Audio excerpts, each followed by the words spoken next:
दोस्तों, यह जो चीज़ आप मेरे हाथ में देख पा रहे हैं, यह मैं अपने सभी पौधों पर इस्तेमाल करती हूँ और इसका रिज़ल्ट ये है कि मेरे पौधे हरे-भरे बने रहते हैं।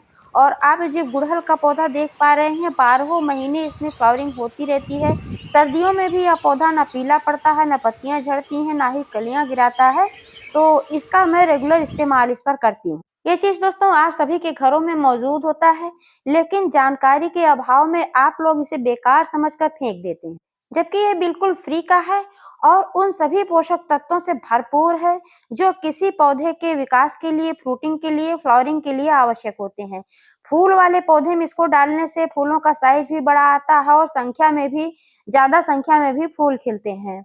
और अगर आप फल वाले पौधे में डालते हैं, सब्जियों के पौधे में डालते हैं, तो सब्जियां अधिक मात्रा में आपको प्राप्त होंगी और जो सब्जियां होंगी वो बहुत ही अच्छी होंगी, कीटाणु मुक्त होंगी और पत्तियाँ जो होती हैं चमकदार होंगी। तो दोस्तों, ये कौन-सी चीज़ है और इसका इस्तेमाल कब कितनी मात्रा में करना है, क्योंकि थोड़ी-सी सावधानी बरतना भी आवश्यक होता है। अगर गलत तरीके से कोई चीज़ इस्तेमाल कर ली जाती है, तो फ़ायदे की जगह नुकसान पहुँचने लगता है। इसलिए आप लोगों से मेरा विनम्र निवेदन है कि आप लोग ध्यानपूर्वक पूरा वीडियो देखें, आधा-अधूरा ना देखें, क्योंकि जब आधी-अधूरी जानकारी मिलती है तो उल्टा परिणाम होता है और पौधे को फायदे की जगह नुकसान पहुंचने लगता है। जानकारी अगर पसंद आए तो लाइक करें और ज़्यादा से ज़्यादा शेयर करें अपने लोगों को, ताकि उन लोगों को भी इस चीज़ के बारे में जानकारी हो सके, उनके पौधों को भी फायदा पहुंच सके। चैनल पर अभी नए हैं तो प्लीज़ चैनल को भी सब्सक्राइब कर लीजिएगा, ताकि सारे अपडेट्स आपको मिलते रहें। नमस्कार दोस्तों, स्वागत है मेरे YouTube channel love with nature में।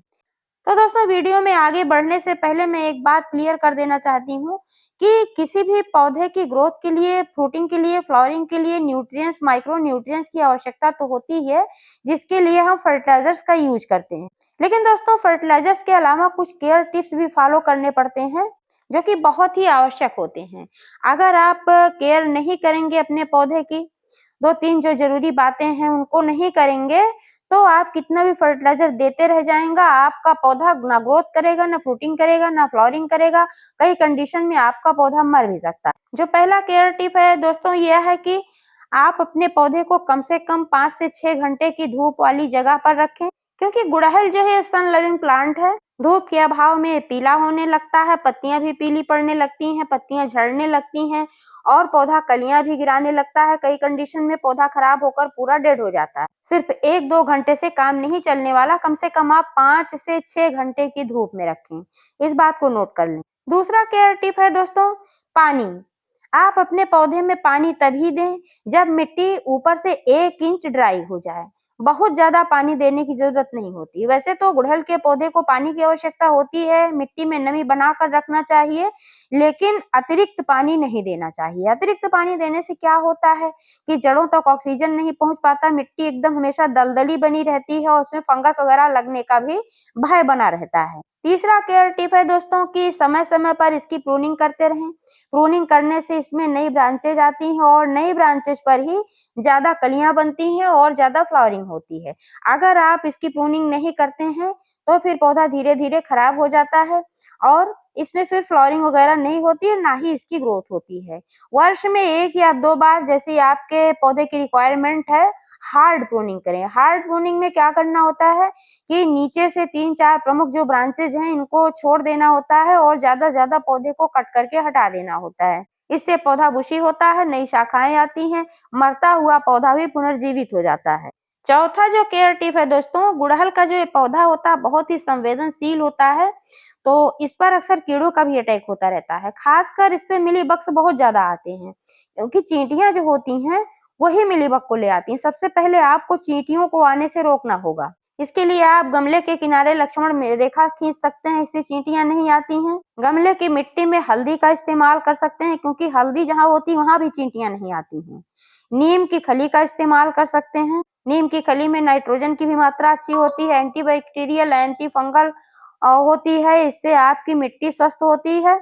और नीम की खली में ये गुण होता है कि ये कैसी भी मिट्टी हो उसको उपजाऊ बना देती है, बंजर से बंजर जमीन को भी ये उपजाऊ बना देती है। अगर आपके गुड़हल के पौधे पर कीड़े लग गए हैं, तब आप नीम ऑयल का इस्तेमाल कर सकते हैं अगर नहीं लगे हैं तब भी आप महीने में 1 बार अगर नीम ऑयल का इस्तेमाल करेंगे तो आपके पौधे पर कीड़ों का अटैक होगा ही नहीं। और आप जो देख पा रहे हैं मेरा ये पौधा 5 वर्ष पुराना हो गया, छठा वर्ष चल रहा है, लेकिन मेरा पौधा ऐसे ही चल रहा है। अगर ठीक से देखभाल होती है तो गुड़हल का जो पौधा होता है कम से कम 20 सालों तक एक ही गमले में चलता रहता है। अगर संभव है तो समय-समय पर इसकी 1-2 साल में रिपोर्टिंग भी करते रहें। और जबकि जैसे कि आप देख पा रहे हैं मेरा जो है ये 20 लीटर के बकेट में लगा हुआ है, तो मैं इसकी रिपोर्टिंग नहीं कर पाती हूँ। काफ़ी बड़ा है, पौधा भी काफ़ी बड़ा हो जाता है, लेकिन एक काम मैं ज़रूर करती हूँ कि इसकी 1/3 मिट्टी निकाल कर मैं मिट्टी चेंज कर देती हूँ 5-6 महीने में। इसका रिज़ल्ट आपके सामने है कि पौधा कितना हरा-भरा है और कितनी अच्छी फ्लावरिंग कर रहा है। 5वां केयर टिप जो है दोस्तों, 15 से 20 दिनों में मिट्टी की गुड़ाई अवश्य करते रहें। इससे मिट्टी भुरभुरी बनी रहती है, जड़ों के विकास के लिए इसमें चांस मिलता है। और मिट्टी में जब जमाव हो जाता है तो जड़ों तक ऑक्सीजन भी ठीक से नहीं पहुँच पाता है, जड़ें विकसित नहीं हो पाती हैं और जब जड़ें कमज़ोर हो जाती हैं, तो फिर आपका पौधा भी धीरे-धीरे खराब होने लगता है। फर्टिलाइज़र्स की बात करें दोस्तों तो गुड़हल के पौधे में 1 महीने में 1 बार आप गोबर की खाद का इस्तेमाल करेंगे तो आपका पौधा बढ़िया चलेगा। चाहें तो आप कंपोस्ट खाद का इस्तेमाल कर सकते हैं, मैं तो घर पर बनाती हूँ और यही कंपोस्ट खाद 1 महीने में 1 बार मैं डालती हूँ। चलिए बात कर लेती हूँ कि आज मैं किस चीज़ का इस्तेमाल करने वाली हूँ जो कि आपके घरों में भी मौजूद होता है। तो दोस्तों आप जो है देख पा रहे हैं ये है चावल का पानी, चावल और दाल दोनों का पानी है। जब खाना बनाने के लिए चावल और दाल को 3-4 बार ठीक तरीके से हम धुलते हैं और जो पानी निकलता है इसको फेंक दिया जाता है, यही ये पानी है। दाल के पानी में प्रोटीन की अच्छी मात्रा पाई जाती है और भी बहुत सारे पोषक तत्व पाए जाते हैं। यहीं पर चावल की बात करें तो चावल के पानी में nitrogen, potassium, phosphorus, calcium, magnesium, iron, zinc, sulphur इतने सारे पोषक तत्व पाए जाते हैं। और साथ में इसमें एक बहुत ही महत्वपूर्ण बैक्टीरिया पाया जाता है जो कि जड़ों को मजबूत करता है। इसका नाम है लैक्टोबैसिले। अब आप सोचिए कि चावल के पानी में इतने सारे पोषक तत्व होते हैं और नासमझी में आप लोग इसे फेंक देते हैं।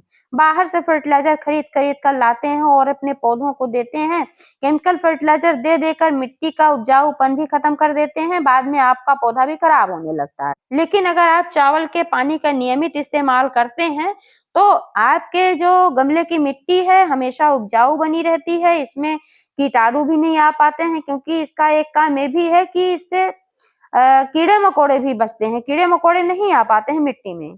आप चावल के पानी का छिड़काव पौधे के ऊपर भी कर सकते हैं, पत्तियों के माध्यम से पौधा पोषक तत्वों को ग्रहण भी कर लेता है और ये कीटों से भी रक्षा करता है। अब आइए जानते हैं कि इसका इस्तेमाल कब और कैसे करना है। आप चाहें तो जो चावल पकाते समय अगर आप पतीले में चावल पकाती हैं और वहाँ से जो माड़ निकलता है तो उसका भी इस्तेमाल कर सकती हैं। लेकिन उसका इस्तेमाल करने के लिए आपको उसको 10-15 दिन रखना होगा, फिर वो बहुत बढ़िया फर्टिलाइज़र बनकर तैयार हो जाता है। आप चाहें तो पानी को भी स्टोर करके 1 महीना 15 दिन रख सकती हैं। फिर इसमें ख़मीर उठने लगता है, गर्मियों में जल्दी बनता है, सर्दियों में देर में बनता है। तो फिर ये फर्टिलाइज़र बनकर रेडी हो जाता है और आप इसको फिर डाल सकते हैं, लेकिन फिर आप डायरेक्ट नहीं डाल सकती हैं।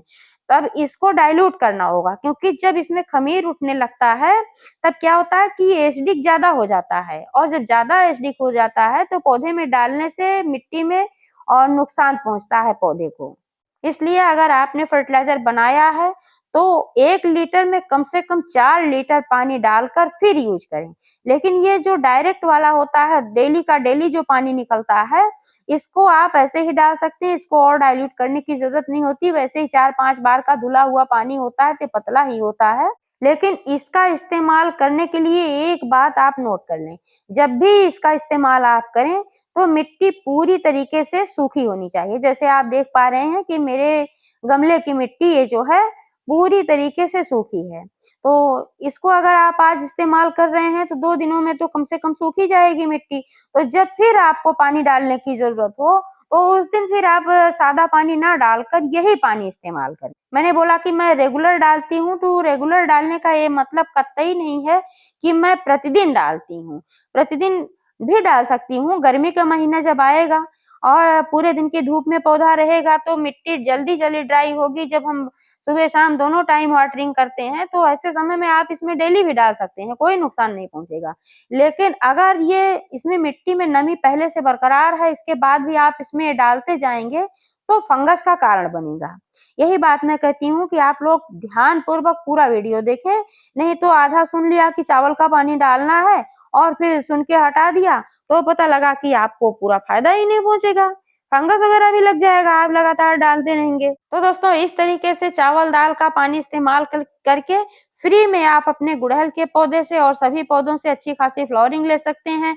सब्जियों वाले पौधों से अच्छी खासी इसमें से फ्रूटिंग ले सकते हैं, फल वाले पौधे से भी ले सकते हैं। करेले वगैरह में अगर आप डालते हैं तो बहुत ही लंबे साइज़ के बहुत ही अच्छे करेले लगते हैं। तो दोस्तों जानकारी कैसी लगी कमेंट करके अवश्य बताइएगा। पूरा वीडियो देखने के लिए बहुत-बहुत धन्यवाद।